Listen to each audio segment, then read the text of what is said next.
One shared adventure. One fatal mistake. That's all it took to turn romantic getaways into 6 most devastating couple deaths ever recorded. These aren't just tragic accidents that happen to involve 2 people. They're reminders that when couples chase dangerous thrills together, the smallest error in judgment can claim both lives in an instant. It was August 15, 2017, when 24-year-old Daniel Carter and his 22-year-old wife Rebecca made a decision that would cost them everything. Daniel worked as a freelance photographer, specializing in urban exploration with a daredevil personality that had made him somewhat famous on social media. His obsession with capturing the perfect shot often pushed him into dangerous situations that most people would avoid. Rebecca, a marketing coordinator at a tech startup, had initially been the cautious voice in their relationship. But over their 2 years of marriage, Daniel's adventurous spirit had gradually influenced her to take bigger risks. The couple had built a massive following of 3,000 Instagram followers through what they called extreme date nights, featuring dangerous locations across Detroit's abandoned buildings. Their content showed them exploring places most people feared to enter, always chasing that next viral moment that would boost their online presence. On this particular evening, Daniel had received a tip from another urban explorer about a 12-story abandoned warehouse in Detroit's industrial district. The building featured unique Art Deco architecture and promised panoramic city views that would be perfect for their sunset photography session. Despite light rain creating wet surfaces throughout the area, Daniel dismissed any safety concerns, driven by his eagerness to capture photos before an approaching storm system moved through the region. At 7:23 in the evening, the couple climbed to the roof using a rusted fire escape. Daniel carried his professional camera equipment, while Rebecca handled a ring light for better photo illumination. The deteriorated state of the building should have been their first warning, but their focus remained on creating content for their eager online audience. Daniel positioned himself near the building's edge, approximately 18 inches from a 120-foot drop to the street below.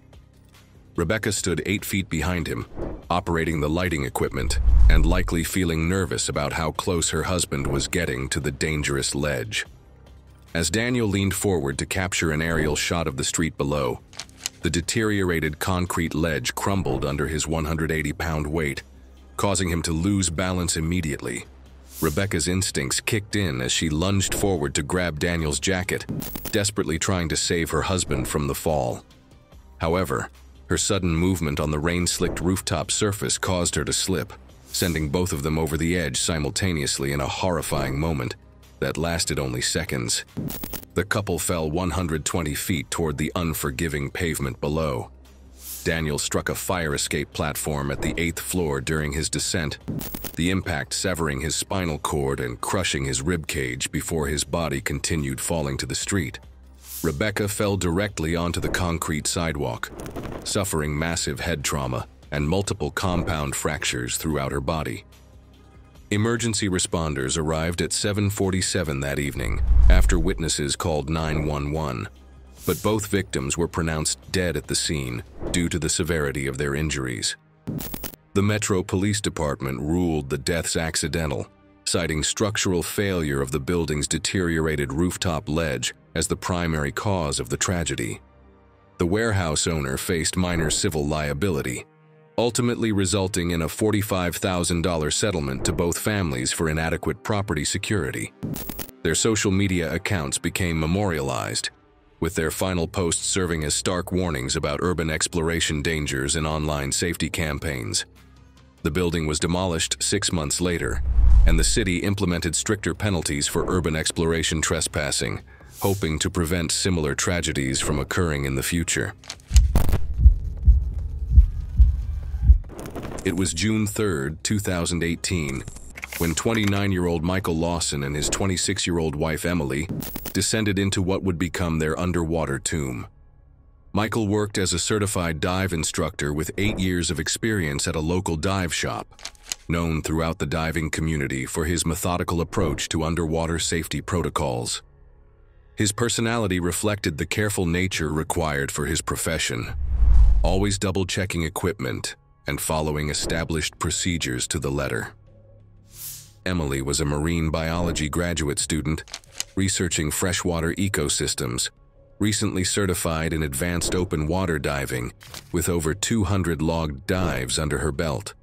Her academic focus on cave-dwelling microorganisms had brought the couple to the Blue Hole Cave System in Santa Rosa, New Mexico, where she needed water samples from depths exceeding 80 feet for her thesis research. The couple arrived at the Blue Hole at 9 in the morning with full technical diving gear, including twin tanks, underwater cameras, and specialized sample collection equipment. Weather conditions appeared ideal with calm surface conditions, but Michael noticed unusual sediment disturbance suggesting recent geological activity in the cave system. Despite this observation, they decided to proceed with the dive, trusting in their combined experience and proper safety equipment. At 10:15, the couple descended to 85 feet depth, following the main cave passage toward Emily's research collection point while maintaining proper buddy system protocols. The limestone formations around them created an otherworldly environment, but also posed hidden dangers that would soon become apparent. Emily began collecting sediment samples near a particularly interesting limestone formation when disaster struck without warning. A sudden rockfall, triggered by their fin movements disturbing the already unstable geology, sent a 3-ton boulder crashing down to block their primary exit passage. The impact created a complete seal, trapping them in the cave system with no clear way out. Michael immediately attempted to clear the obstruction using his dive knife and bare hands, but the effort consumed excessive amounts of their precious air supply. Worse, his frantic digging created additional sediment clouds that reduced visibility to absolute zero, making navigation nearly impossible in the already confusing cave layout. With air supplies becoming critically low, Michael's gauge reading 500 psi and Emily's showing 400 psi, they attempted to locate an alternate exit route through the maze-like cave system. However, the combination of zero visibility, unfamiliar territory, and mounting panic began to take its toll on both divers. At their current depth, both divers began experiencing nitrogen narcosis, a condition that impairs judgment and decision-making abilities when breathing compressed air at depth. This mental impairment proved fatal as they consumed their remaining air supply while swimming in circles, unable to find their way out of the underwater labyrinth. At 11:42 in the morning, both regulators stopped delivering breathable gas. Michael and Emily drowned in the dark, cold water, their bodies eventually settling in a dead-end passage 200 feet from the blocked exit. Cave rescue divers located their bodies 18 hours later, finding them in the narrow passage where they had made their final, desperate attempt to find breathable air. Investigation revealed the rockfall was caused by natural limestone erosion that had been accelerated by recent heavy rains, which destabilized the cave structure beyond what normal diving activity could safely handle. The Blue Hole was temporarily closed for geological assessment, with new safety protocols requiring guide ropes and emergency air supplies for all technical dives. Emily's research samples, recovered with her body, contributed to 3 published papers on extremophile bacteria, completed posthumously by her thesis advisor as a tribute to her dedication to science. It was July 22nd, 2016, when 31-year-old Joshua Bennett and his 28-year-old wife Hannah reached the summit that would become their final destination. Joshua worked as a software engineer for a Boston tech company, but his true passion lay in conquering New England's highest peaks. An experienced hiker with 47 of the region's 48 tallest mountains already under his belt, he possessed the methodical mindset of both a programmer and seasoned mountaineer. Hannah worked as a pediatric nurse at Boston Children's Hospital, where her caring nature and steady hands saved young lives daily. Initially afraid of heights, she had been determined to conquer her fears through hiking with Joshua, gradually building confidence on smaller peaks before attempting the more challenging summits. Their shared goal of completing the 48 4,000-footers challenge had become a bonding experience throughout their 5-year marriage. The couple planned this Mount Washington summit attempt as their final peak to complete the prestigious hiking challenge, choosing to celebrate their 5th wedding anniversary with this achievement. They began their ascent at 5:30 in the morning via the Tuckerman Ravine Trail, carrying minimal gear despite weather forecasts predicting afternoon thunderstorms. Joshua's experience had taught him that early morning starts usually allowed hikers to reach the summit and descend before dangerous weather arrived. At 11:45, they reached the summit in clear conditions, feeling triumphant about completing their long-sought goal. However, Joshua noticed rapidly building cumulonimbus clouds approaching from the west, indicating severe weather development that could arrive much earlier than predicted. At 12:20 in the afternoon, the couple was photographing near the summit weather station when the first lightning strike hit the nearby radio tower, creating a massive electrical discharge. Joshua immediately recognized the extreme hazard and began leading Hannah toward the emergency shelter. But the metal structure of the weather station had created a high-risk lightning attraction zone around their position. The second lightning bolt struck at 12:23, hitting Joshua directly as he carried metal hiking poles. 30,000 volts of electricity coursed through his body, instantly stopping his heart and causing massive internal damage. The electrical current traveled through the wet granite surface to Hannah, who was touching Joshua's backpack at the moment of impact. Hannah suffered severe burns across 60% of her body as the electricity found its path to ground through her body. The massive electrical shock induced cardiac arrhythmia, causing her heart to beat irregularly and ineffectively. Though she survived the initial strike, the electrical damage to her nervous system caused respiratory failure as her body's ability to control breathing became compromised. Hannah died 14 minutes after the lightning strike, her body shutting down from the massive electrical trauma she had endured. The couple lay motionless on the granite summit as the storm continued to rage around them. Mount Washington Observatory staff discovered their bodies at 2:15 in the afternoon after the storm passed, with both victims showing characteristic lightning strike burn patterns. The National Weather Service investigation revealed the strike was part of a severe thunderstorm that produced over 400 lightning strikes within a 10-mile radius. New safety protocols were implemented requiring all summit visitors to evacuate below tree line when lightning is detected within 10 miles of the mountain. It was February 14, 2019, when 33-year-old Christopher Hayes and his 30-year-old wife Olivia ventured into the backcountry that would become their frozen grave. Christopher worked as a professional ski instructor and avalanche safety course instructor, possessing 15 years of backcountry skiing experience and Level 3 avalanche certification. His expertise in reading snow conditions and terrain had kept him safe through countless adventures, making him confident in his ability to navigate dangerous mountain environments. Olivia worked as a physical therapist specializing in sports injuries, where her analytical mind and attention to detail helped athletes recover from devastating setbacks. An advanced skier who had been backcountry skiing for 8 years under Christopher's careful guidance, she had developed both the technical skills and mountain sense necessary for serious alpine adventures. The couple planned a Valentine's Day backcountry ski tour to their favorite hidden bowl near Aspen, a location they had skied safely over 20 times in previous seasons. They departed at 7 in the morning with full avalanche safety gear, including beacons, probes, shovels, and emergency communication devices. After checking avalanche forecasts showing considerable danger, Christopher noted the risk, but deemed it manageable with proper route selection. Snow conditions included 18 inches of fresh powder over a weak layer of depth hoar, creating unstable slab conditions that Christopher recognized, but believed he could navigate safely. At 11:30, Christopher was skiing first down a 35-degree slope when his skis triggered a wind-loaded slab avalanche measuring 100 feet wide and 3 feet deep. The fracture line appeared instantly across the entire slope, and Christopher found himself caught in the moving debris before he could react or escape to safety. The avalanche carried Christopher 800 vertical feet down the mountainside, tumbling him violently through trees and over rocks, while Olivia watched helplessly from her safe position above.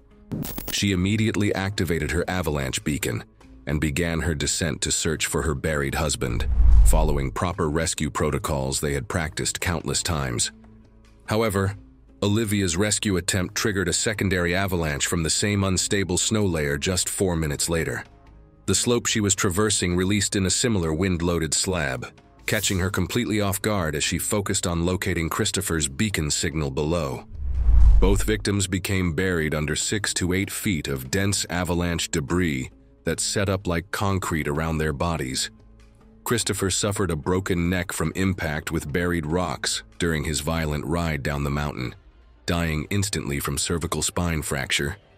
Olivia found herself trapped in a small air pocket, but was unable to dig herself out due to the weight and density of the snow above her. Olivia survived for approximately 35 minutes in her snow cave, but eventually succumbed to asphyxiation as her limited air pocket gradually filled with carbon dioxide from her own breathing. The avalanche debris formed an impermeable seal that prevented fresh air from reaching her location. Ski patrol and avalanche rescue teams located their beacon signals at 3:45 in the afternoon, but both victims were deceased when extracted from the debris field. Investigation revealed the avalanche was triggered by wind loading that occurred overnight, creating unstable conditions not reflected in the morning avalanche bulletin. The Colorado Avalanche Information Center updated their forecasting models to better account for rapid wind-loading events in similar terrain. It was September 8, 2015, when 27-year-old Ryan Chandler and his 25-year-old wife Megan entered a restricted area that would become their final resting place. Ryan worked as a geology graduate student researching geothermal activity, specializing in volcanic gas emissions and their environmental impacts. His academic curiosity often overrode his sense of caution, driving him to collect data from dangerous locations that other researchers avoided. Megan worked as a park ranger at a state park in Utah, where her experience in wilderness safety had kept countless visitors out of harm's way. However, her expertise lay in traditional outdoor hazards, leaving her unfamiliar with the specific dangers posed by geothermal features. Her trust in Ryan's scientific knowledge led her to follow his lead in geological situations. The couple was conducting unauthorized research in a restricted thermal area of Thermal Valley National Park, seeking to collect gas samples for Ryan's dissertation on hydrogen sulfide concentrations. Ryan believed his academic credentials justified the risk, convinced that his research would contribute valuable data to the scientific community. They entered the off-limits area at 6 in the morning through a damaged section of safety fencing, carrying scientific equipment including gas detection meters and sample containers. Weather conditions included a temperature inversion that trapped heavier than air gases close to the ground, creating dangerous accumulations of hydrogen sulfide and carbon dioxide around thermal features. At 7:15, the couple approached a small hot spring surrounded by dead vegetation, a clear indicator of high concentrations of toxic gases in the immediate area. The barren ground and withered plant life should have served as nature's warning system, but Ryan's focus remained on the scientific opportunity rather than the obvious danger signs. Ryan's handheld gas detector showed elevated readings on its digital display, but he misinterpreted the numbers, believing they indicated safe levels rather than parts per million concentrations. His academic training had prepared him to read complex data, but the stress of conducting illegal research may have clouded his judgment at the critical moment. Megan began experiencing symptoms first, including dizziness and nausea, that made her feel increasingly uncomfortable.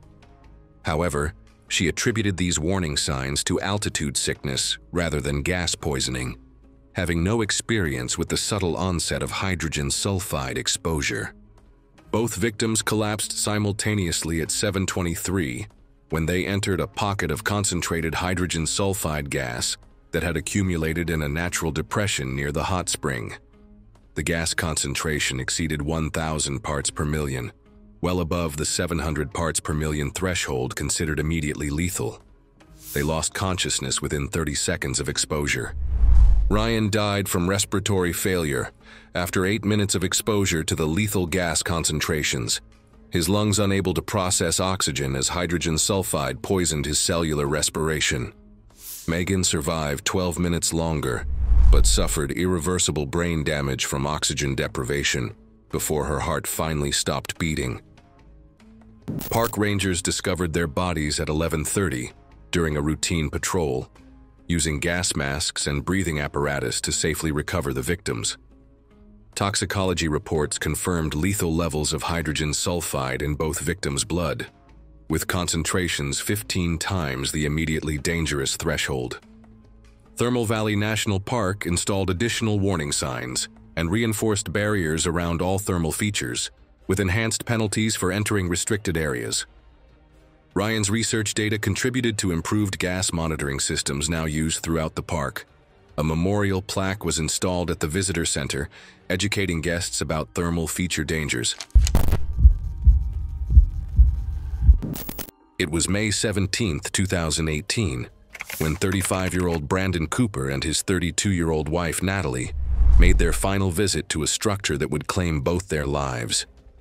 Brandon worked as a civil engineer specializing in bridge inspection and maintenance for the State Transportation Department, where his meticulous attention to structural safety had prevented countless accidents throughout his career. Natalie worked as a professional photographer, specializing in landscape and architectural photography, documenting historic structures throughout the Pacific Northwest. Her artistic eye captured the beauty in aging infrastructure, but she relied on Brandon's engineering knowledge to keep her safe during shoots at potentially dangerous locations. The couple was visiting the 1920s-era suspension bridge as part of Natalie's project documenting historic bridges before their scheduled demolition. This particular bridge had been slated for replacement due to structural concerns, but remained open to pedestrian traffic despite showing obvious signs of deterioration from decades of deferred maintenance. They arrived at 2 in the afternoon on a sunny spring day, with Brandon immediately noting visible rust on the bridge's support cables and deteriorated wooden planking. His trained eye recognized the warning signs of structural failure, but the bridge's continued public access suggested it remained within acceptable safety margins. At 3:30, Natalie was positioning herself at the bridge's center span for photographs, while Brandon examined the deteriorated cable anchorage points from an engineering perspective. His professional curiosity drew him to investigate the extent of corrosion damage, while Natalie focused on capturing the bridge's architectural details. The main suspension cable's north anchor point had been weakened by 15 years of weather exposure and minimal maintenance, creating a critical failure point that Brandon's visual inspection couldn't fully assess. The combination of rust, metal fatigue, and structural loading had pushed the anchor beyond its safe capacity. As Brandon moved closer to examine the anchorage system, the deteriorated anchor point began failing under the combined weight of both visitors and normal wind loading. Brandon recognized the structural failure signs immediately and shouted a warning to Natalie, but the cable snapped completely before either could reach safety. The sudden release of tension caused the bridge deck to tilt 45 degrees as the north span collapsed, sending both victims into an 80-foot fall toward the rocky riverbed below. Brandon struck a granite boulder headfirst, suffering massive skull fractures that killed him instantly. Natalie landed in shallow water but broke her spine at the C2 vertebra, paralyzing her completely. Unable to move or call for help, Natalie drowned in 18 inches of water as her paralyzed body remained face down in the river. The spinal injury had severed her connection to voluntary muscle control, making survival impossible even in the shallow water. Emergency responders reached the scene at 4:15, but both victims were deceased when recovered. Brandon's body was pulled from the rocks, while Natalie's was retrieved from the river, both showing the devastating effects of the structural collapse. Investigation revealed the bridge had been inadequately maintained due to budget constraints, with routine inspections noting problems but lacking funds for repairs. The county engineer received a formal reprimand, and the county faced a settlement for inadequate maintenance. Brandon's engineering notes led to emergency inspections of 23 similar bridges throughout the state, resulting in 8 immediate closures.